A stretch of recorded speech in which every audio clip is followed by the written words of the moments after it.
Have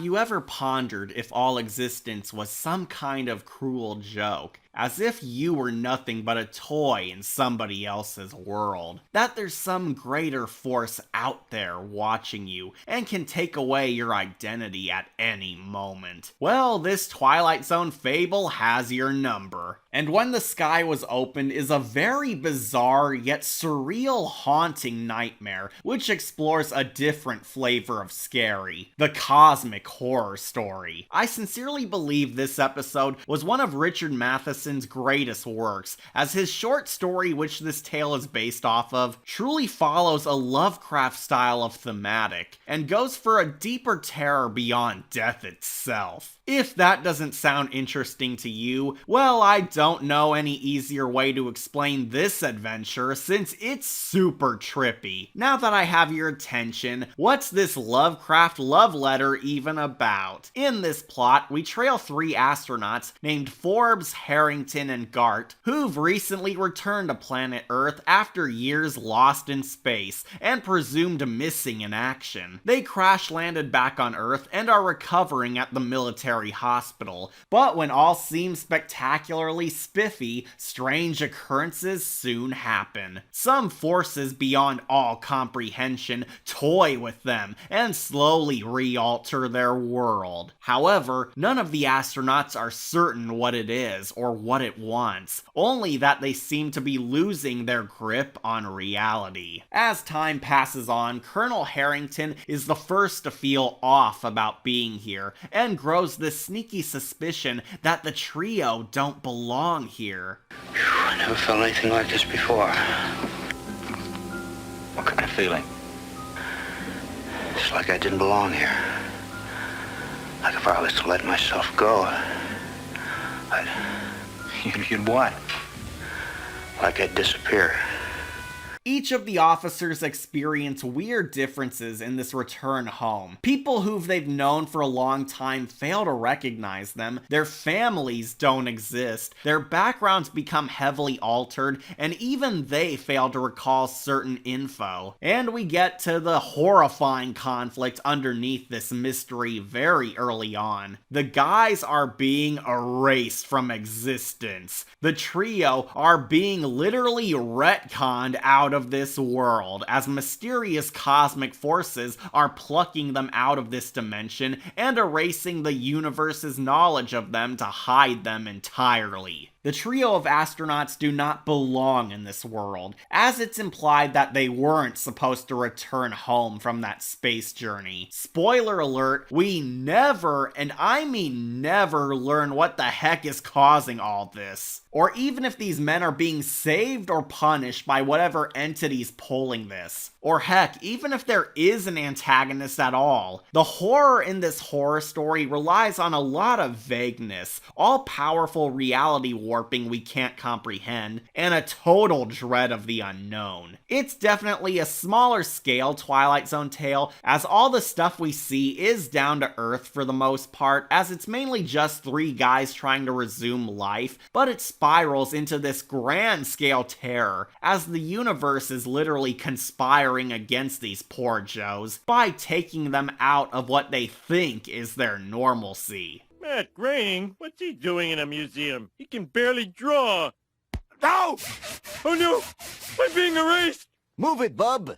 We got an installation to installate. Truth be told, not too much occurs event-wise, as the guys keep trying to make sense of what's going on here, only to lose more and more of themselves as they fade away from this world, and mostly recoil in fear that they can't stop it. It relies on the fear of helplessness, since these guys are endangered by unrelenting forces. I have no clue what's causing this, even after researching all my TV wikis, since apparently Serling wanted us, the audience, to theorize what is happening to them, just making it loud and clear that the trio are no longer staying in this universe. Based on what happens, my only theory is that the astronauts landed in a parallel universe that they don't belong in, and some cosmic forces are plucking them out since they can't remain in this realm we're watching, as it's not their prime home. So they force them and even their spaceship back out until they locate their correct multiverse. We don't know if the main characters die or not, just that they've been erased and nobody remembers any of them. But that's just a theory in what's otherwise an eerie nightmare, that their lives are a lie and they can't fight back against life itself. Harrington is the first to go, as when he briefly steps out to manage his affairs, he randomly disappears, with nobody but Forbes ever remembering who he was. Forbes runs around asking anybody where his bro went and trying to search for clues, but he comes to the harsh realization that he doesn't know, and breaks down realizing that his buddy was right. They're being taken out of existence, and soon they'll all get a turn.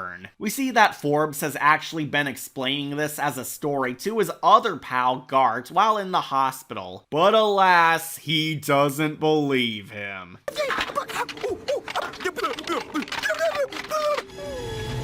booga booga! Well, if he's not going to do anything... This tale is strongly carried by the heavy drama and acting, showing how grueling this ordeal is. But I do have small issues. The acting can get a bit over the top at times. I know it's a big life-changing horror, but it gets a tad funny or awkward when the cinematography isn't backing them up, or making them look silly. But even worse are some of the effects. The vanishing effects are real cheap or unintentionally funny, since they sometimes miss the mark. Like when Forbes breaks down and warns Gart that he's being erased. He's supposed to lose his reflection in the mirror, but it's so bad. Yeah, you can see him in the mirror. We see his reflection barely still present, but the episode acts like it's not there. Great continuity! It's a pretty sloppy mistake for the same show which gave us Judgment Night and The Little People's epic visuals. I know a ton of folks love this one, but it can't be ignored. Some of these effects are real lousy and cheap, even for season 1. Thankfully, that's really my only complaint, because this episode is still solid. The trio's fears of losing their identity is heavy paranoia fear, and the fact that they can't fight it only makes the ending all the creepier. It's Cthulhu!